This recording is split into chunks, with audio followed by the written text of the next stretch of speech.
Welcome to For Mannerless Women. I am your host, Adelle Wanyango. This is a space committed to nurturing a new generation of shame-free women who are ready to meet their best selves. And in this episode, we will be diving into identity and how you can maintain it and honor it in your journey of womanhood. Helping us do this is sleep coach, content creator, business owner, published author, Kitt Nyang'aya Kiarie.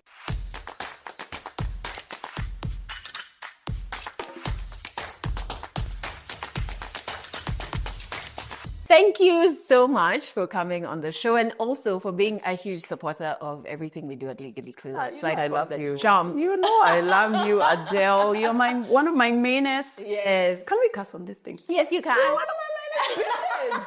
You're one of my mainest witches.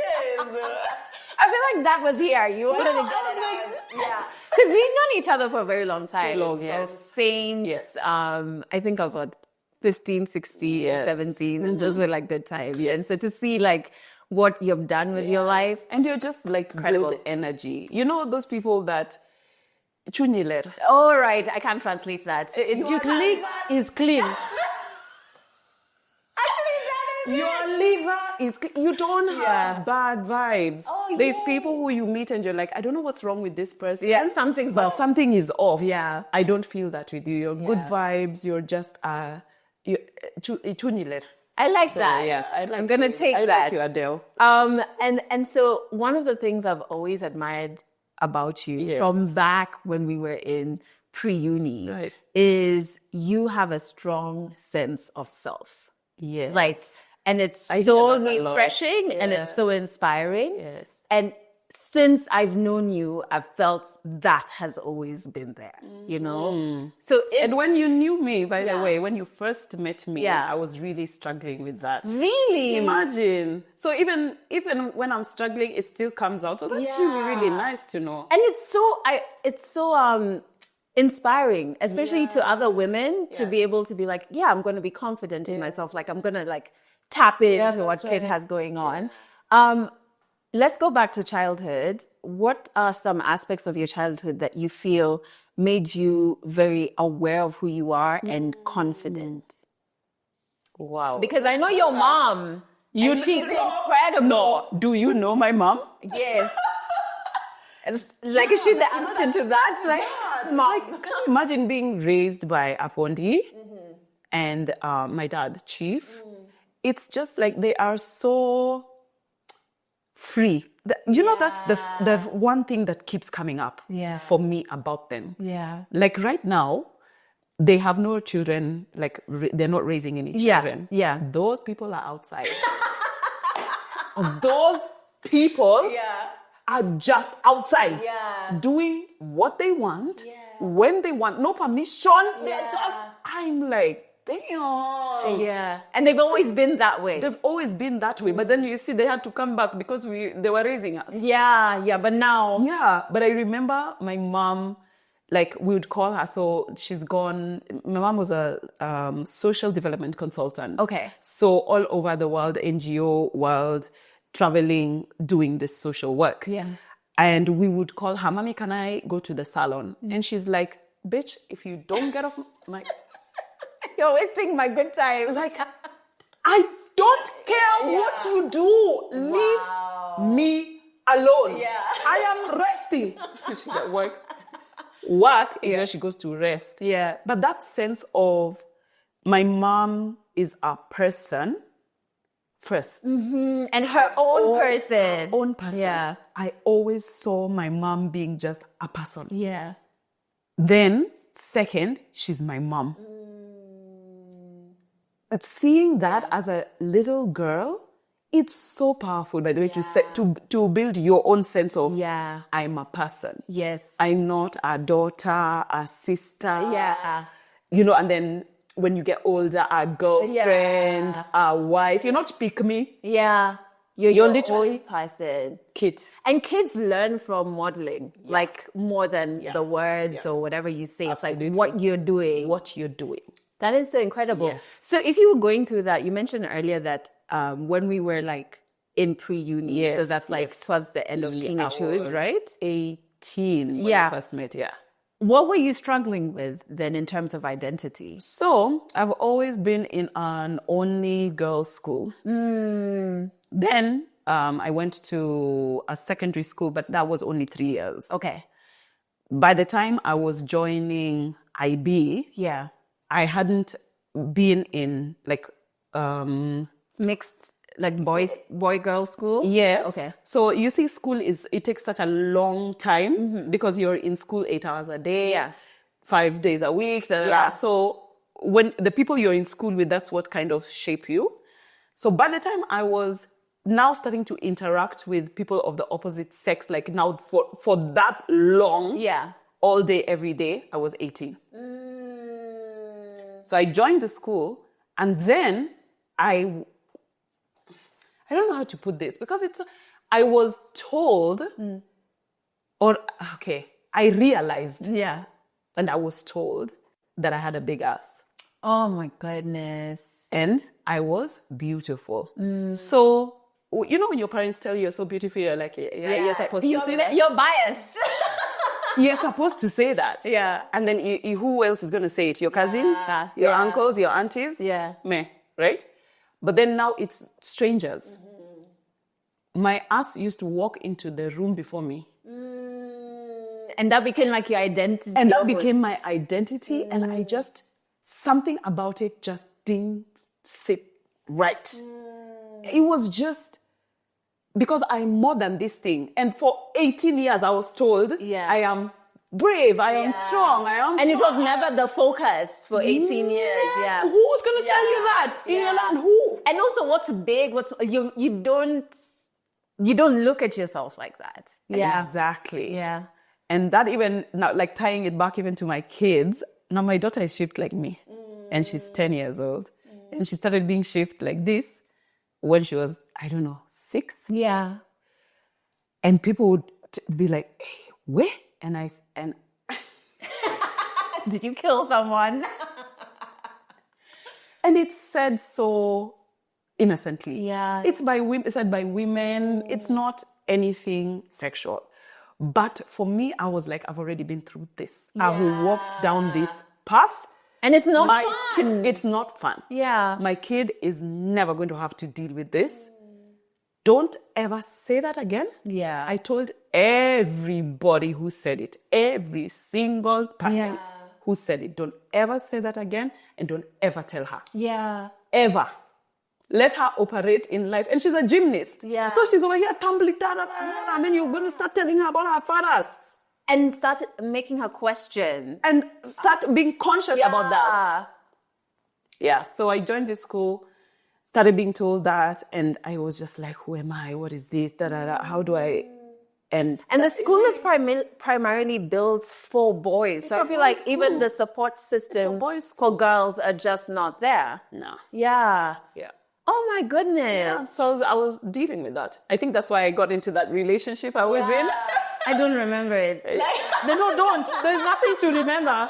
It's just, I remember it. Yeah, I was this. Like I genuinely don't. No, I was with this really horrendous person. Yeah. Who just took advantage of me going through that. And he was already a horrendous person. Yeah. I hear he's still horrendous now. Yeah. Because he's friends with like one of my cousins. But it's like putting me down, questioning, you know, what I'm wearing, questioning what I'm thinking, my brains. And I already know I'm smart. I already know I'm brave. Like I already know all these things. But now you're questioning me. And it's the first time that has happened. So were all these people lying? Was I lying to myself? And then also this is someone who has so much influence over me now. Yes. So you almost are looking to them for approval. Yes. So anything they're saying that makes you question, you're like, I need to change that. You always look to your peers for approval. You do. You look to your peers. Oh my goodness. Yeah. I think that time going in at that age as young girls going into womanhood, that 2 years was quite hectic. That was a lot. I feel like I started dating because it was what was expected. I was told there's a Valentine's, because when we joined there was a Valentine's thing. There is a prom. And you needed a date. Yeah. And I remember the guy started dating me and brought me flowers. Yes. he asked me what flowers I like, and I said black roses because I thought he's not going to be. Where will you get black roses? Yes. And it was my way of just being like, I'm really not like interested. Yeah. And then he brought them, and I was like, well, I guess I have to be with this guy. I have received the black roses I asked for. What's it called? Queen Pro Quo. It's just crazy why we couldn't say, no, I don't want, and I'm going to come to the ball alone. Do you know what I mean? That's what I'm saying. Gen Zs are doing that. They got it. No, they got it. So I love that you've talked about identity in relationships, because I feel like that's also a space where, because of socialization for women, a good woman or a good wife or a good girlfriend gives and just gives and helps, and you're a helper, you know? And there's so many women, even older women, who I've had conversations with, especially when I was navigating my divorce, and I was just saying, it was such a short marriage, but I felt like I was losing myself. And I thought losing, in fact, I told one of my aunts. Lost. Yeah. Tell the truth. Shame the devil. I told one of my aunts, I thought that happens after 10 years or 20 years. I was like, what the hell? She's like, no. Yeah. It starts on day one, but day one of dating. In year 20, you know? Yes. What are your thoughts on like women and identity in relationships? Because you've managed to kind of keep your identity in your marriage. Yeah. And even, it even comes like in the bridal shower.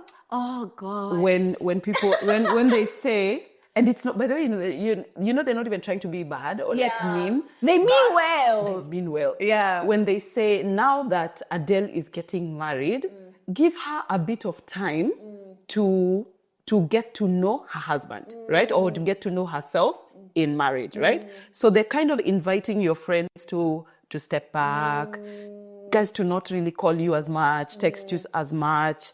So they kind of leave you in an island. Yeah. You know, this new space. You know who doesn't get that advice?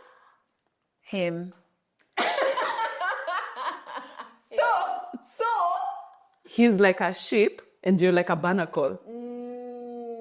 He's moving. His friends keep calling him. Yeah. People are always saying, oh my God, this is my favorite thing to hear from women. Yeah. I'm so like upset because my husband comes home late every day.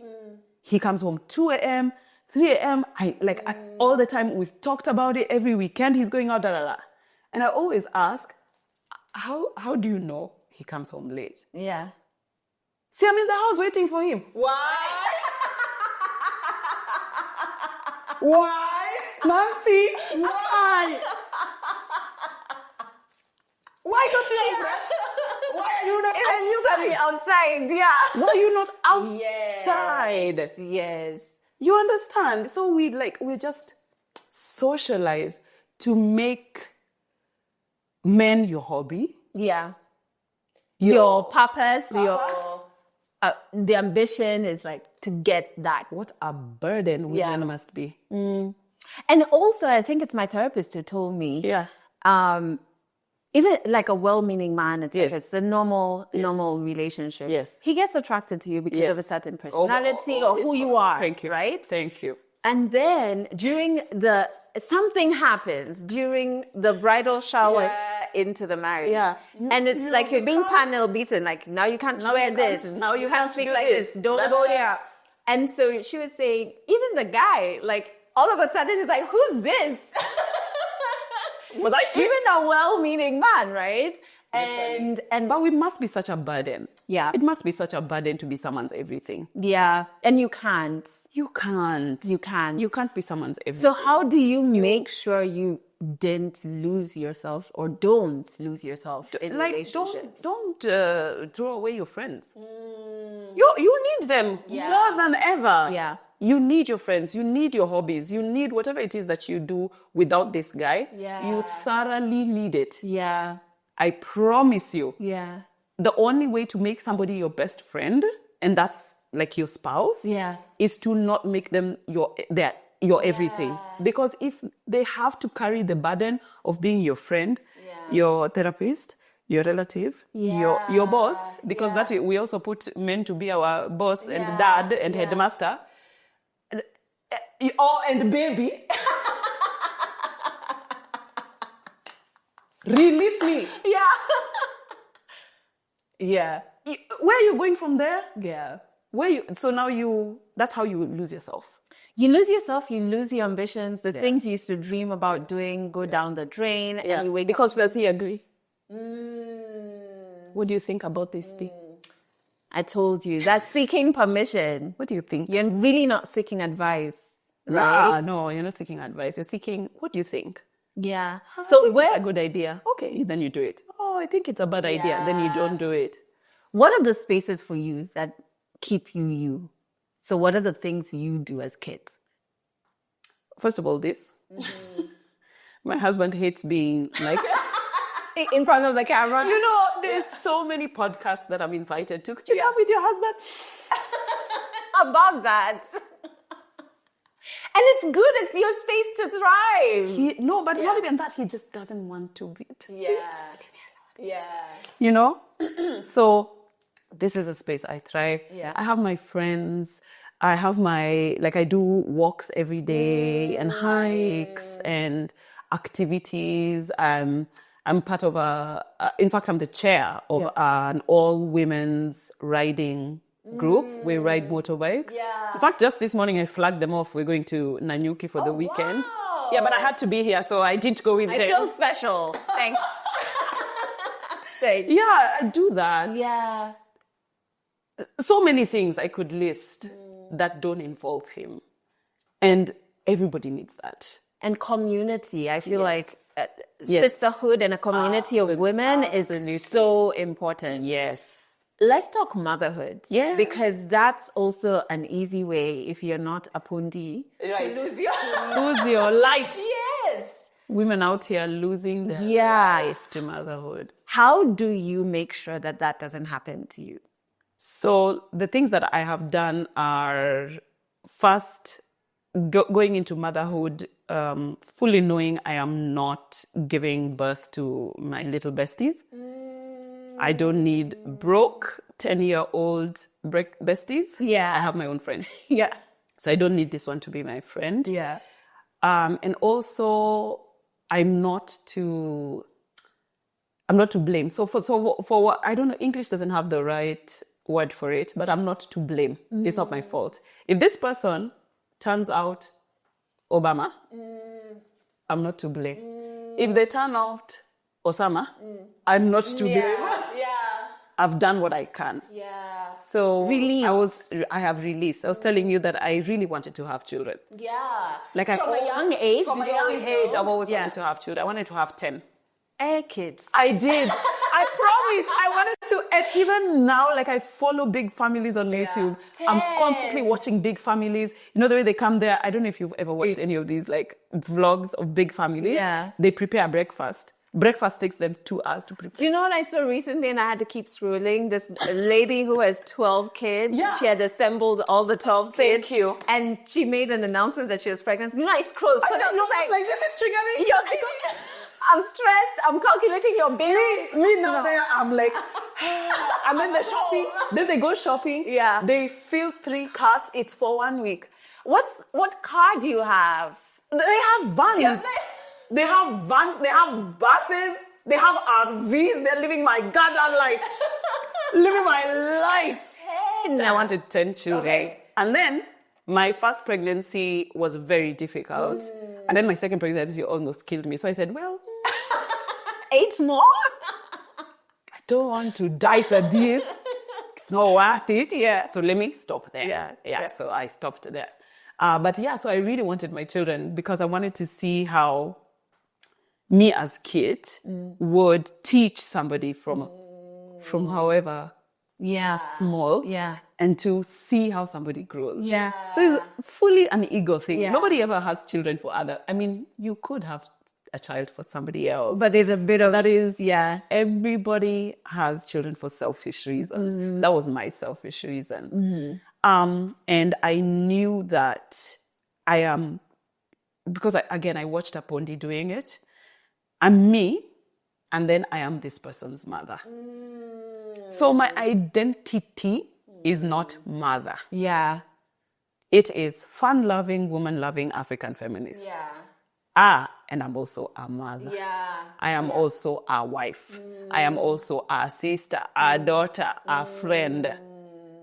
But my This identity is who I am. Yeah. And if you remove all these things, I will be still this. Yeah. Was it easy to like keep that up even during pregnancy and, immediately your baby comes? Yeah, absolutely. So much. Yeah. I think a lot of women during that period when you're feeding, whatever, and you're so scared, like, this baby needs me all the time. Yeah, you can like forget who you are. Yes. So I'm a believer, like I believe in God. And I believe that I cannot keep my child alive. I truly believe that. And I'm such an anxious person. I wish you knew how anxiety used to run my life. Now, not so anymore. Yeah. But I was so anxious that anything is going to hurt my child, anything is going to, that I had to say to myself, even if I was here 100% of the time, I would not be able to keep my child alive. If they were going to pass away, they will pass away. And I'm going to have to deal with that situation. So, release. Kitt, rest. Yeah. You are not junior Holy Spirit. Okay? Yeah. You are not assistant God. Yeah. Leave it. Yeah.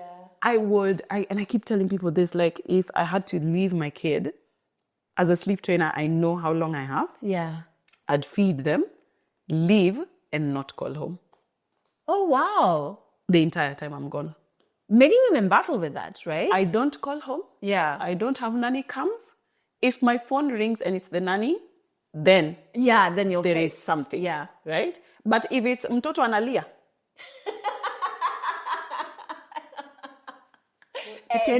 Yeah. What do you want me to do from here? Yeah. There's nothing I can do about it. Yeah. Yes. So I would just distance myself from that because I'm like, I've put someone there who's going to take care of my child. Me and that person, we're not going to keep this child alive. There's a higher power doing that. And I know where I start and end, like what I'm in control of, where it ends. Finished. And I've released. And if I'm in Westlands and my child is in Limuru and they are crying in Limuru, so what do I do on the phone? Shh, what am I doing? There's nothing for me to do except worry. Yeah, and also that's why I trust you as a nanny. I've hired you and you're there, right? And even if I don't trust you, I'm in Westlands. You understand? Yeah. What are you doing in Westlands? Yeah. Worrying. Yeah. That's an activity. And what's good? Standing around worrying. Yeah. And then? Did you battle with your sense of self after pregnancy? No. Okay. Like even your relationship with body? I was watching this video that was talking about, because I have no kids, and it was talking about how your body, it's a new body. So the lady was saying, give yourself grace because you're learning this new body. Yes. You're learning how to love this new body and release that. Adelle, you know, some things are very Western. Yeah, is that normal? Adelle, some things are not universal. No, let us acknowledge. Yeah. Some things are so brought to us by Instagram and TikTok. Yeah. Loving your new body. Things my grandmother would be like, which new body? Is it new or is it the same? It is different. Okay. It's okay. First of all, you're in pain everywhere. Okay. Everything hurts. Your knees hurt. Your elbows, your hair hurts. After you've had a baby. Everything is in pain for 2-3 weeks. Now imagine being in sustained pain for 3 weeks. That's why people kill themselves. That's why people, like when they're terminally ill, they're just like, I can't do it. It's too much. But this whole thing of loving your new body and I don't want to take away from people who are loving their new body. Okay, you love your... I don't want to take away. Let's talk about my experience. I think I didn't know I was supposed to dislike my body. So it wasn't even let us begin. Let us now begin. Yeah. the love was constant. Thank you. Yes. That's wonderful. Thank you. And that's lovely. I am the only person who lives in this body, so I know how it feels. I love my body now. I love it when I am getting smaller. Yeah. I love it when I am small. Yeah. I love it when I am getting bigger. Yeah. I love it when I am big. It doesn't have to look a certain way for me to love and it. people to say tick, tick, tick. Even now, I love that. My work is on social media, and people have everything to say about my body. I don't believe anyone. But me. Kitt, your body is tea. I take it with a pinch of salt. Yeah. And also, I already knew. Yes, the answer is yes. I'm aware. Kitt, you're gaining weight. Yes. I don't believe you. Yeah. I only believe the voice in my head because that is so powerful, because I actually have become more conscious of that. Yes. Because I have eczema, and I would do this thing, like if I'm having a flare up, I'm like, oh no, don't wear short sleeves or whatever, don't wear shorts or whatever. Yes. And I had to these long legs. You call yourself to an AGM, come. And I literally was like, so are you saying you're only worthy when you don't have an eczema flare up? Like, what is that? Yes. And so I love what you're saying. It's very valid. Yes. And even like the clothes, I don't have home clothes. You know, home clothes. Neither do I, because I'm just like, there's some cute tops. I'm like, where am I waiting to wear these to? I don't have clothes. I exclusively wear at home. Ati, so to be seen, then I am presentable. No, but I'm presenting myself to myself every day. Yeah. Every day I present myself to myself. Yeah. So it doesn't matter if I have a newborn baby. Yeah. It doesn't matter if I'm unwell. Yeah. I'm going to wear my clothes that I enjoy. If I don't enjoy it, out. Why is it there? To wash the car, I will wear my nice shorts that I like and I can go to anywhere in. My nice t-shirt that I like, and I can go anywhere in, and I will wash the car. I just love this. Like, this is such a beautiful awakening about like, the love has to be constant. Your body doesn't have to look a certain way to beg for love from you. You know? You self. And especially when it's done something as beautiful as bringing life. That is a big job. Mm-hmm. And so now your kids are pretty independent now, right? Yes. What are some things you do in terms of your style of mothering that people are like, sorry, what's going on? And you're doing it because, this is first my way. Yes. And secondly, it allows me to maintain my identity. I don't have to like do things the way everyone else expects. Yeah. I answer any question that they have about anything. I answer truthfully. It doesn't matter what the question is about. So we have this thing about words have power, right? There are no bad ones. You can say fuck, you can say shit, you can say whatever it is. But just know that when you say that, you offend people. And then, so do you want to offend? Is your intention to offend people? You understand? So it's not this whole thing of taboo. And that there's a rule with we don't know why. We don't know why. And then whatever question they have about sex and alcohol and drugs and what does this mean? Somebody said da-da-da. Or who said that? My teacher or my this or whatever. I will be like, okay, this is what it means. For your teacher to have said that is a bit much. Yeah. But this is what it means, and this is the context, and I keep telling them whatever it is that you want to know, I will tell you. I'll never feature you because I want to be the authority in their lives. Yeah, I don't want another. My daughter is 10; she's going on 11, going on 16. Yeah. Let's be fair. Yeah, I don't want a 16-year-old to tell her something and become that authority, and then that's the person who knows. So one time, Ko was telling my 8-year-old little boy was telling me that he was hanging out with his friend James. Yeah, not his real name. And I said, "Oh, it's James. Okay, I've not heard about this person. How old is he?" 17. Yeah. You can't have a 17-year-old friend. Why? Now we talk about that. We talk about why you can't have adult friends. Adults are not your friends. Yeah. They don't need you as a friend. Yeah. You don't need them as a friend. Yeah. Adults are not your friend. There is no... And then apparently this 17-year-old also told him a secret. I told him there's no secret. Yeah. There's absolutely no secret between me and you. Yeah. You have to say everything. You and an adult can't have a secret. Yeah. You know? Yes. So these things, some people will be like, aren't they too young?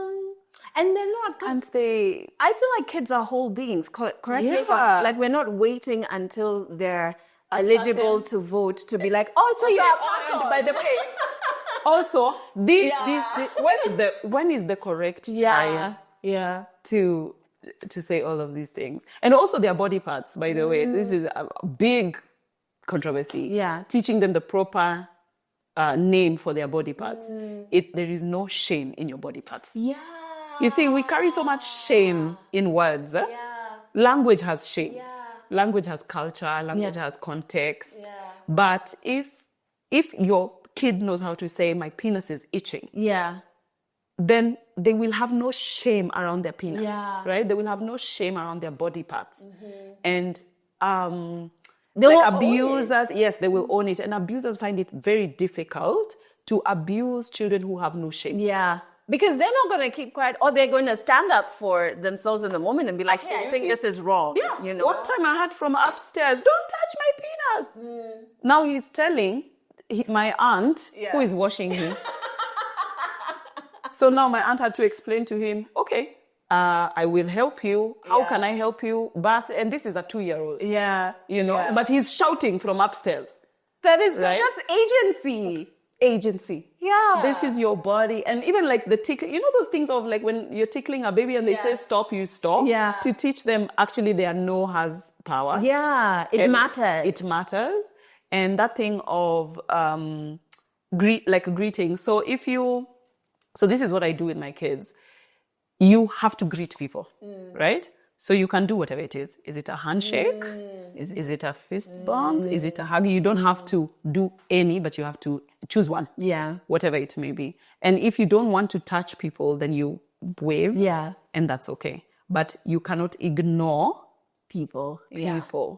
So it's a balance of kind of, yes, you have agency and but also you're not the most important person in the world.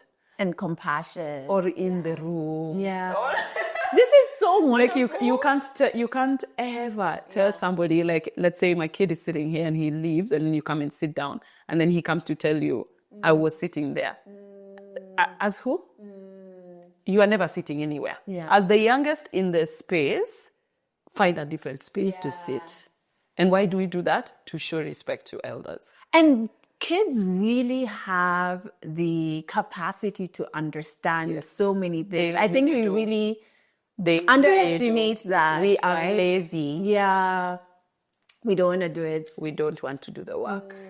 I love this so much because it's reminding me of the first time I ever saw weed was in uni. And it was my birthday, and this guy was my friend, told me he brought me a gift. And I was pretty naive. I think people see like, oh, you're a poet, and I had dreadlocks then. And they probably think like, oh, she's so open-minded. I'm just like, I mean, I've only seen alcohol, please. And he said, I brought you a gift. I was thinking chocolate or whatever. Something. And in the school bus, he brings out this tin. Yes.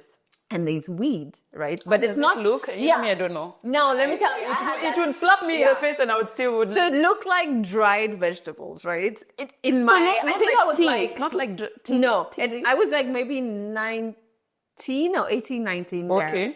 And first I'm like, what? You know, my expectations are chocolates. So I'm like, what is this? And then he tells me, and I got off the school bus. I called my mom, and I said, you have to come home early today. Yes. Like, we need to talk. To discuss. And so I had this, like, she's on her bed. It's such a core memory. Yeah. She's on her bed and I'm telling her like, And then he brought this out and this one I saw and I was so scared. We're in the school bus and I'm like, I don't want to be arrested on my birthday. Imagine. And so And then I was telling her, but it didn't look like what I see in the movies, because in the movies they smoke. It's like a roll wrap in a cigarette. So, but here he's showing me this. So I was like, I don't know. And I literally do remember my mom holding back laughter. Because she had probably had very wild uni years. And just kind of looking at me like, what? What? This naive child. But what was powerful is she was still, even at that age, my trusted source. Of, I told this guy, you hold on to your gift. I'm coming back. But thank you though. Yeah. And I didn't feel shame of I have friends who smoke up, or I have friends who do ABCD. Yes. It was always my first relationship, I didn't have a cell phone. I was sharing a cell phone with my mom. She knew when we first kissed. She was like, he has sent a text here. It seems like... Exactly. Yeah. And so I love that. I feel like that's what your kids are going to get from you. Yeah. I hope so. Yeah. And so you are doing incredible things. Please tell me about your new title as a published author. Oh my goodness, confetti. Bo, bo, bo, bo. Yeah. Fire. Please tell me about your new book. Yeah, so... Wait, can we first see it? Let's just see it. Let's just see it first. There it is.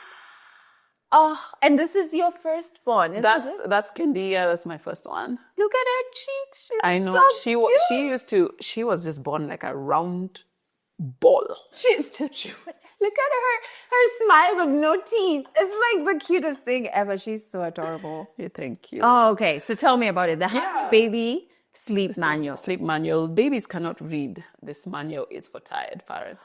Oh my goodness. I feel like all parents are like, yes. Yes, my name. Yes. So I've been sleep training for 10 years. I sleep trained this one. Okay. And then people were asking me, because they'd find my husband and I out to dinner.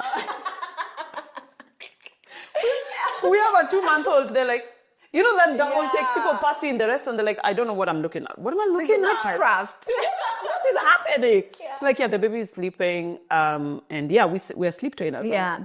Because if you are a sleep trainer, then your partner is also a sleep trainer, because they have to support. So then I started to help people.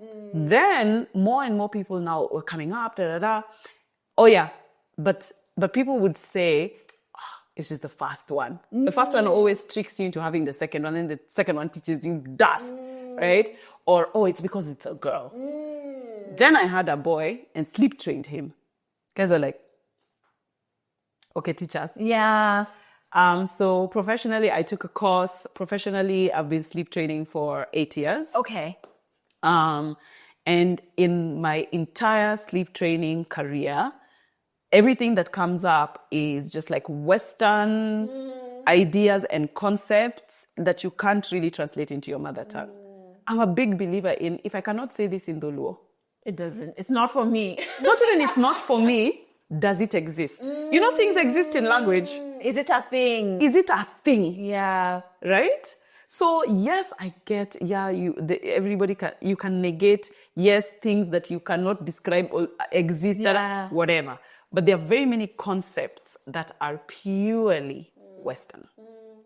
We, as a lot of the continent, Asia, many parts of South America, are like, what is that? What is that? What does that mean what does that mean? For example, babies having a sleep regression. I've heard of that. We say it like it is a fact. It's like everybody will go through puberty. Yeah. Right? There are very few people who don't go through puberty, but those are an anomaly. Yeah. Now we say sleep regression like it is a fact. It will happen. It's not. Of the 1,000 white babies they studied, stop. Yeah.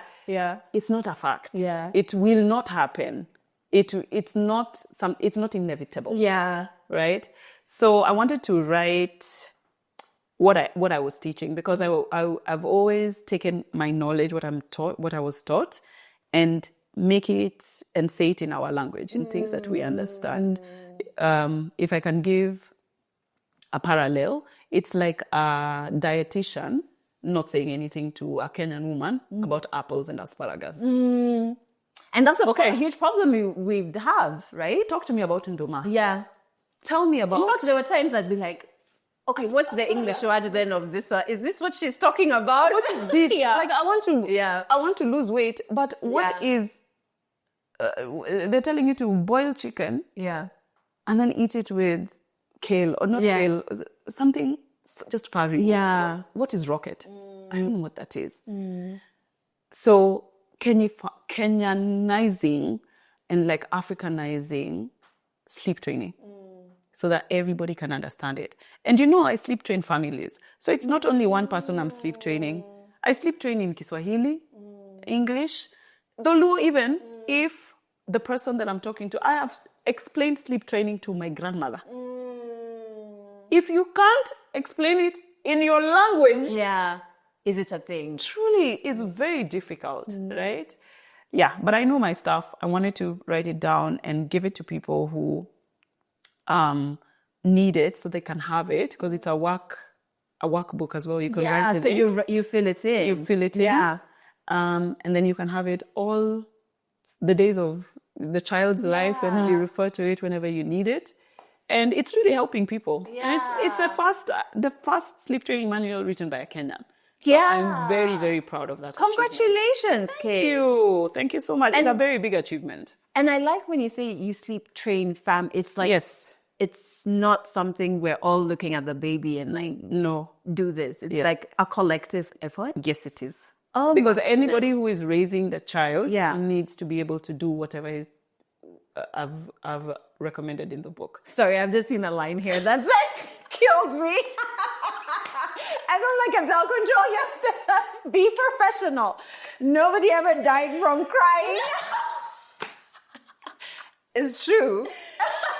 And is that your grandmother who said that? That's my grandmother. Who's gonna die from crying? Oh my God. Yeah. Nobody ever died from crying. My grandmother was a real one. She's also the one who said, like, if you ever tell her you're busy, she'll ask you, what are you busy doing? Giving birth? Because that's the only thing there's only one thing you're doing. Other things, please, are you really busy? And so where can the parents who are watching this, where can they get this? So you can get it at Half Price Books in Village Market and Lamington. Yeah. You can also get it at Nuria. It's an online bookstore. Yeah. And you can also get it on my Shopify. Yeah. Yes. And how much is this manual? It is 2,500. Oh man. It's very good value for money. And actually, not only parents, like I feel like if you want to give intentional gifts, I struggled with that. People absolutely. Around. Very many people are getting it for baby shower gifts. Yes, absolutely. Because you're just like, I don't have kids, but I want to give you something that's going to help you. Yes. So what is the thing? Yes, absolutely. And the thing can be this book. Yeah. I hope you're very proud of yourself, Kate. I am very proud of myself. And lastly, you also have a clothing line. I do, yes. Okay, I'm on a roll. Yes. Okay, so I love... Yes. I launched a crop top line. Yeah. So I like to wear crop tops. I like to expose my midriff and my audacity. Yeah. And that's what I wanted. There is a particular type of woman who wears a crop top. It is not about age, race, or even like body size. Yeah. There is a particular woman who says to herself, I'm going to expose my midriff. Yeah. Now, in my culture, which is also your culture, we exposed our whole top. Yeah. We only wore a skirt. Yeah. And it's a very small skirt as well. Yeah. So it's not far removed from like my ancestors. Mm-hmm. It is just the way I am, right? It doesn't matter what your body looks like.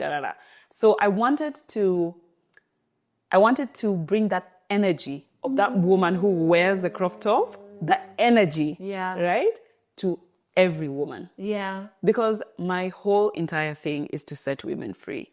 Yes. And these are some of the things that these are some of the ways that I set women free. Yeah. Free from like tired motherhood. Yeah. Free from societal judgment. Yeah. Free from, expectations that are not yours. You didn't write them down yourself. Yeah. So I created this top. It is so versatile because it's designed to sit on top of whatever it is that you're already wearing. Or not wearing, for those of us. Or you can wear it on its own. Exactly. And it fits everyone. Yeah. Okay, show us the crop top. Right, here we are. Oh yeah, and they all come so with a wonderful. bookmark free, because that's the name of the brand. I have freedom on my spine, tattooed. I just find it to be such an important, not even concept, or I don't know what to call it, but it's a thing that I'm like, I just want to be armed with it. Yes. And I've written about freedom so much in terms of portrait. Yes. Welcome to the Freedom Club. You belong here. Yes, I absolutely. do. So you see what I'm saying about everybody this is can so wear beautiful. it. And it's a very thick cotton. It's not going And to... then it's funky.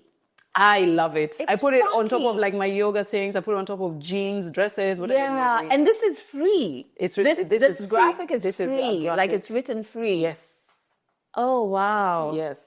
So how can we get this? Is it also on your It's on my Shopify. Oh, wow. Kitt, I'm so proud of you. Thank you. And the label says this product isn't free, but you are. You know what? I love intentional clothing. Like, yes. When you wear it, like, you're just like, yes. And my daughter loves it. She wears it every day. She has the 3 colors. Yeah. And she just wears them all the time. Kitt, I'm very proud of you. I'm proud of you. And I feel like even the moments when you feel like you are stumbling in terms of identity, just always know there's like a battalion of women rooting for you and being inspired by you. Yeah. Just by you simply being. Like, even if you didn't have anything you were doing, like just by you simply being, we're just rooting for you. Thank you. Right? I love that. And even something that you said one time, I heard you saying, when you walk into a room, you don't walk alone. You come in with all your ancestors. Oh, yeah. And I said, wait a minute, I also have ancestors. Yes, you do. And that thing just gave me so much power, Adele. That thing just gave me, I'm not alone. You're not alone. Never speaking for myself. I'm always speaking with the voice of 10 women and all my ancestors. They must be so proud of me. They are. Yeah. And us who are still living, we have not crossed. We are proud of you too. Thank you. So thank you for coming on the showcase. When it's finished already. She says 3 hours later. Thanks for coming on the show. And thank you for watching this episode. If you check out the description, there are links for you to check out Kitt's Shopify to get all of these incredible things that she has created, for you to connect with her on social media as well, because she does a lot of inspiration on her platforms. And don't forget to like this episode, share it with all the mannerless and almost mannerless women in your life, and subscribe so that next week you do not miss the next episode.